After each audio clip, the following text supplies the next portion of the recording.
ಎಲ್ಲರಿಗೂ ನನ್ನ ನಮಸ್ಕಾರ. 16/4/2025 ಪ್ರಚಲಿತ ವಿದ್ಯಮಾನವನ್ನು ನಾನು ಇವತ್ತು ತಿಳಿಸಿಕೊಡ್ತೀನಿ. ಇವತ್ತು ಸ್ವಲ್ಪ ಭಾಳ ಇಂಪಾರ್ಟೆಂಟ್ ಅದಾವು. ಸ್ವಲ್ಪ ನೀವೆಲ್ಲರೂ ಪಾಯಿಂಟ್ಸ್ ಮಾಡ್ಕೊರಿ. ಇಲ್ಲಾಂದರೆ ನೀವು ಇದನ್ನೇ ಸ್ಕ್ರೀನ್ಶಾಟ್ ತೊಗೊಂಡು ಓದ್ಕೊಳ್ಳಿ. ಟೈಮ್ ವೇಸ್ಟ್ ಮಾಡೋದು ವಿಡಿಯೋ ಸ್ಟಾರ್ಟ್ ಮಾಡೋಣ. ಇತ್ತೀಚೆಗೆ ಭೂ ದಾಖಲೆಗಳ ನಿರ್ವಹಣೆಗಾಗಿ ತೆಲಂಗಾಣ ರಾಜ್ಯವು ಭೂ ಭಾರತ್ ಪೋರ್ಟಲನ್ನು ಬಿಡುಗಡೆ ಮಾಡಿದೆ. ನೆಕ್ಸ್ಟ್, ಸೈಬರ್ ಸೆಕ್ಯೂರಿಟಿಗಾಗಿ ಏಪ್ರಿಲ್ನಲ್ಲಿ QNU ಲ್ಯಾಬ್ನವರು ಕ್ಯೂ ಶೀಲ್ಡ್ ಅನ್ನುವಂಥ ಒಂದು ಪ್ಲ್ಯಾಟ್ಫಾರ್ಮನ್ನು ಲಾಂಚ್ ಮಾಡಿದ್ದಾರೆ.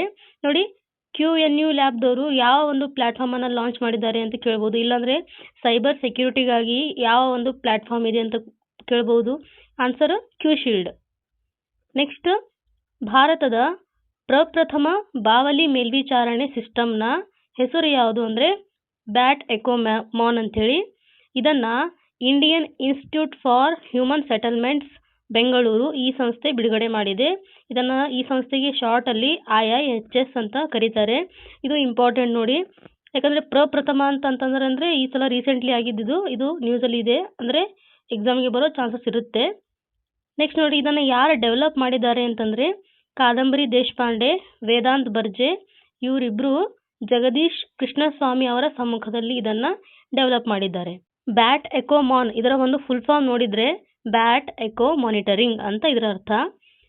ನೆಕ್ಸ್ಟ್ ಪಾಯಿಂಟ್ ನೋಡಿ, ವಿಶ್ವ ಕಲಾ ದಿನವನ್ನಾಗಿ 15/4/2025 ಆಚರಣೆ ಮಾಡಲಾಗಿದೆ. ಅಂದರೆ 15ನೇ ತಾರೀಕು ಏಪ್ರಿಲ್ ತಿಂಗಳು ಈ ದಿನವನ್ನು ನಾವು ವಿಶ್ವ ಕಲಾ ದಿನವನ್ನಾಗಿ ಆಚರಣೆ ಮಾಡ್ತೀವಿ. ಇದನ್ನು ಯಾರ ಒಂದು ನೆನಪಿಗಾಗಿ ಮಾಡ್ತೀವಿ ಅಂದರೆ ಲಿಯೋನಾರ್ಡೋ ಡಾ ವಿಂಚಿ ಅವರ ಹುಟ್ಟುಹಬ್ಬದ ನಿಮಿತ್ತವಾಗಿ ಇದನ್ನು ವಿಶ್ವ ಕಲಾ ದಿನವನ್ನಾಗಿ ನಾವು ಆಚರಣೆ ಮಾಡ್ತೀವಿ. ಇದರ ಒಂದು ಅಂದರೆ 2025ರ ಥೀಮ್ ಏನಾಗಿತ್ತು ಅಂತ ನೋಡೋಣ. ಇಲ್ಲಿ art for unity and healing. ಇದನ್ನು ನೀವು ಪಾಯಿಂಟ್ಸ್ ಮಾಡ್ಕೋಬೇಕು. ಇಂಪಾರ್ಟೆಂಟ್ ಇದನ್ನು ನಾನು ಇಲ್ಲಿ ಹೈಲೈಟ್ ಮಾಡೀನಿ, ಅಂದರೂ ನೀವು ಬೇಕಾದರೆ ನೀವು ಬರ್ಕೋರಿ. ದೀನಬಂಧು ವಿದ್ಯುತ್ ಸ್ಥಾವರದ 3ನೇ ಅಡಿಪಾಯ ಕಲ್ಲನ್ನು ನರೇಂದ್ರ ಮೋದಿಯವರು ಹರಿಯಾಣದಲ್ಲಿ ನೆರವೇರಿಸಿದರು. ಈಗ ನೋಡಿ, ದೀನಬಂಧು ಛೋಟು ರಾಮ್ ವಿದ್ಯುತ್ ಸ್ಥಾವರ ಅಂತೇಳಿ ಇದ್ರ ಪೂರ್ಣ ಹೆಸರಿದೆ. ನಿಮಗೆ ಕ್ವಶನ್ ಏನು ಬರ್ಬೋದು ಅಂತಂದರೆ ದೀನಬಂಧು ವಿದ್ಯುತ್ ಸ್ಥಾವರ ಇದು ಎಲ್ಲಿದೆ ಅಂತ ಕ್ವಶನ್ ಬರ್ಬೋದು. ಈಗ ನೋಡಿ, ಈ ಒಂದು ದೀನಬಂಧು ವಿದ್ಯುತ್ ಸ್ಥಾವರದ ಪೂರ್ಣ ಹೆಸರು ದೀನಬಂಧು ಛೋಟುರಾಮ್ ವಿದ್ಯುತ್ ಸ್ಥಾವರ ಅಂತೇಳಿ. ಇದು ಯಮುನಾ ನಗರದಲ್ಲಿದೆ. ಯಮುನಾ ನಗರ ಎಲ್ಲಿದೆ ಅಂದರೆ ಹರಿಯಾಣದಲ್ಲಿ. ಈಗ ನೋಡಿ, ಈಗ ಇದು 3rd ಯೂನಿಟನ್ನು ಇಲ್ಲಿ ನಿನ್ನೆ ಇನಾಗ್ರೇಷನ್ ಮಾಡಿದ್ದಾರೆ.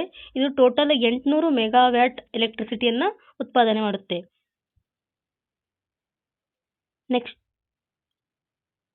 ನೆಕ್ಸ್ಟ್ ಪಾಯಿಂಟ್ ನೋಡ್ರಿ, ಹಿಮಾಚಲ ದಿನವನ್ನಾಗಿ 15 ಏಪ್ರಿಲ್ 2025 ಆಚರಣೆ ಮಾಡಲಾಗಿದೆ.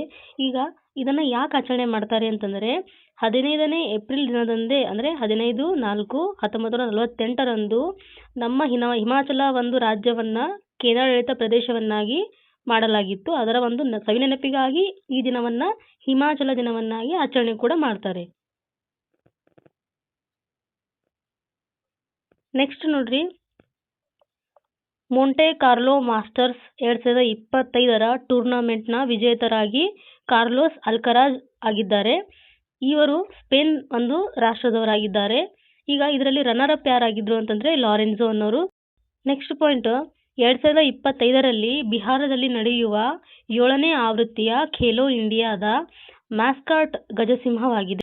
ಖೇಲೋ ಇಂಡಿಯಾ ಯೂತ್ ಗೇಮ್ಸ್ ನಡೆಯುವ ಸ್ಥಳ ಯಾವುದು ಅಂದರೆ ಪಟ್ನಾ, ಗಯಾ, ಬೇಗುಸರಾಯ್, ಭಾಗಲ್ಪುರ್, ರಾಜ್ಗೀರ್ ಇಷ್ಟು ಒಂದು ಸ್ಥಳಗಳಲ್ಲಿ ಖೇಲೋ ಇಂಡಿಯಾ ಯೂತ್ ಗೇಮ್ 2025 ನಮ್ಮ ಬಿಹಾರದಲ್ಲಿ ನಡೆಯುತ್ತೆ. ಈಗ ಈ ಗಜಸಿಂಹದ ಬಗ್ಗೆ ಒಂದು ತಿಳ್ಕೊಳ್ಳೋಣ. ಇಲ್ಲಿ ಈಗ ಗಜಸಿಂಹ ಅಂತಂದರೆ ಆನೆಯ ಮುಖ ಇರುತ್ತೆ, ಸಿಂಹದ ಒಂದು ದೇಹ ಇರುತ್ತೆ. ಇದನ್ನು ಮ್ಯಾಸ್ಕಾಟ್ ಅಂತ ಕರೀತಾರೆ. ಒಂಥರ ಕಾರ್ಟೂನ್ ಟೈಪ್ ಅಂತೀವಲ್ಲ, ಆ ಟೈಪ್ ಇರುತ್ತೆ ಅದು. ಈಗ ಗಜಸಿಂಹದ ಒಂದು ಚಿತ್ರಣವನ್ನು ಎಲ್ಲಿಂದ ಇನ್ಸ್ಪೈರ್ ಆಗಿ ತಗೊಂಡಿದ್ದಾರೆ ಅಂತಂದರೆ ನಳಂದ ಮತ್ತು ಬೋಧಗಯಾದಲ್ಲಿ ಪಾಳರ ಕಾಲದ ಗುಡಿಯಲ್ಲಿ ಇರುವ ಚಿತ್ರ.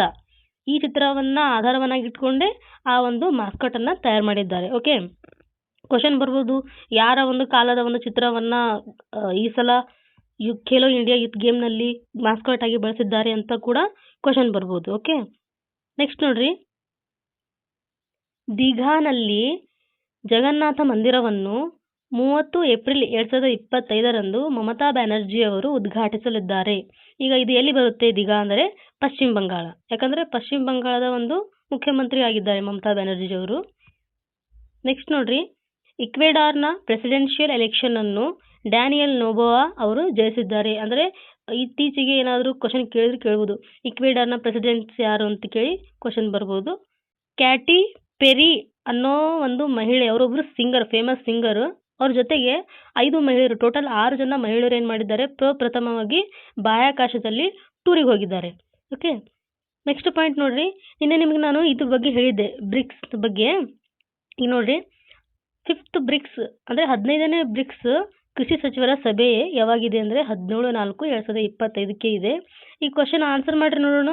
ನಮ್ಮ ಒಂದು ದೇಶದಿಂದ ಯಾರು ಹೋಗ್ತಾ ಇದ್ದಾರೆ ಅಂತ ಹೇಳಿ. ಈಗ ಇದರ ಥೀಮ್ ಏನಾಗಿದೆ ಅಂದರೆ promoting inclusive and sustainable agriculture through cooperation, innovation and fair trade among BRICS nation ಅಂತೇಳಿ ಇದರ ಒಂದು ಥೀಮ್ ಆಗಿರುತ್ತೆ. ನೆಕ್ಸ್ಟ್ ನೋಡ್ರಿ, ಮಹಾರಾಜ ಅಗ್ರಸೇನ್ ಏರ್ಪೋರ್ಟ್ ಹರಿಯಾಣದಲ್ಲಿ ಇರತಕ್ಕಂಥ ಒಂದು ಏರ್ಪೋರ್ಟ್ ಇದು. ಈ ಒಂದು ಏರ್ಪೋರ್ಟ್ಗೆ ಹೊಸ ಕಟ್ಟಡಕ್ಕಾಗಿ ನರೇಂದ್ರ ಮೋದಿ ಅವರು ಅಡಿಪಾಯವನ್ನು ಹಾಕಿದ್ದಾರೆ. ನೆಕ್ಸ್ಟ್ ನೋಡ್ರಿ, IPLನಲ್ಲಿ ಅತಿ ಹೆಚ್ಚು ವೈಯಕ್ತಿಕ ಸ್ಕೋರನ್ನು ಗಳಿಸಿರ್ತಕ್ಕಂಥ ಭಾರತೀಯರು ಯಾರು ಅಂತಂದರೆ ಅಭಿಷೇಕ್ ಶರ್ಮಾ ಅವರು ದಾಖಲೆಯನ್ನು ಮಾಡಿದ್ದಾರೆ. ಅದು ನಮ್ಮ ಭಾರತೀಯರಾಗಿ ಅಭಿಷೇಕ್ ಶರ್ಮಾ, ಬೇರೆ ದೇಶದವರು ಅಂದರೆ ಕ್ರಿಸ್ ಗೇಲ್ ಅಂತ ಬರ್ತಾರೆ ಅವರು.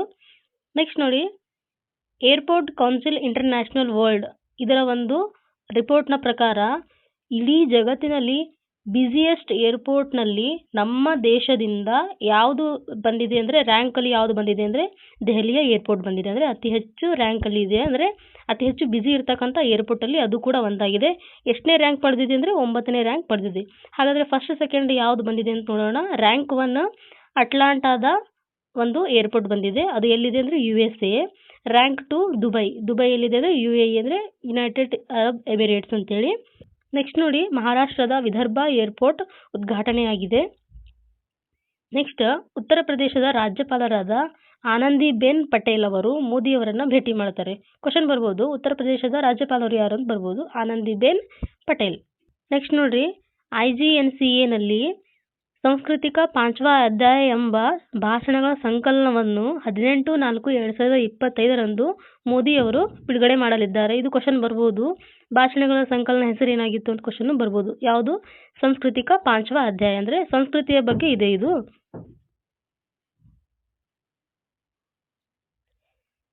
ನೆಕ್ಸ್ಟ್ ಮೋಸ್ಟ್ ಇಂಪಾರ್ಟೆಂಟ್ ನೋಡ್ರಿ, ಇಲ್ಲಿ 5 ಸಶಸ್ತ್ರ ಪಡೆಗಳ ಅದರಲ್ಲಿ 4 ಸಿಬ್ಬಂದಿಗಳಿಗೆ ಮ್ಯಾಕ್ ಗ್ರೆಗರ್ ಸ್ಮಾರಕ ಪದಕ ಪ್ರಶಸ್ತಿಯನ್ನು ಪ್ರದಾನ ಮಾಡಲಾಗಿದೆ.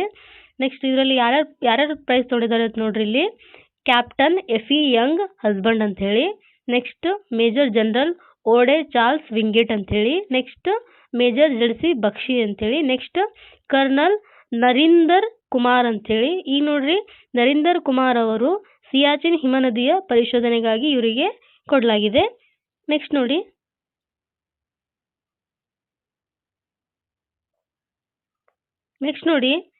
ಮೇಘಯಾನ 25 ನೌಕಾಪಡೆಯ ಮುಖ್ಯಸ್ಥರಾಗಿರ್ತಕ್ಕಂತಹ ಅಡ್ಮಿರಲ್ ದಿನೇಶ್ ಕೆ ತ್ರಿಪಾಠಿ ಅವರು ವರ್ಚುವಲ್ನಲ್ಲಿ ಉದ್ಘಾಟನೆ ಮಾಡಿದ್ದಾರೆ. ವರ್ಚುವಲ್ ಅಂದರೆ ಆನ್ಲೈನಲ್ಲಿ ಉದ್ಘಾಟನೆ ಮಾಡಿದ್ದಾರೆ.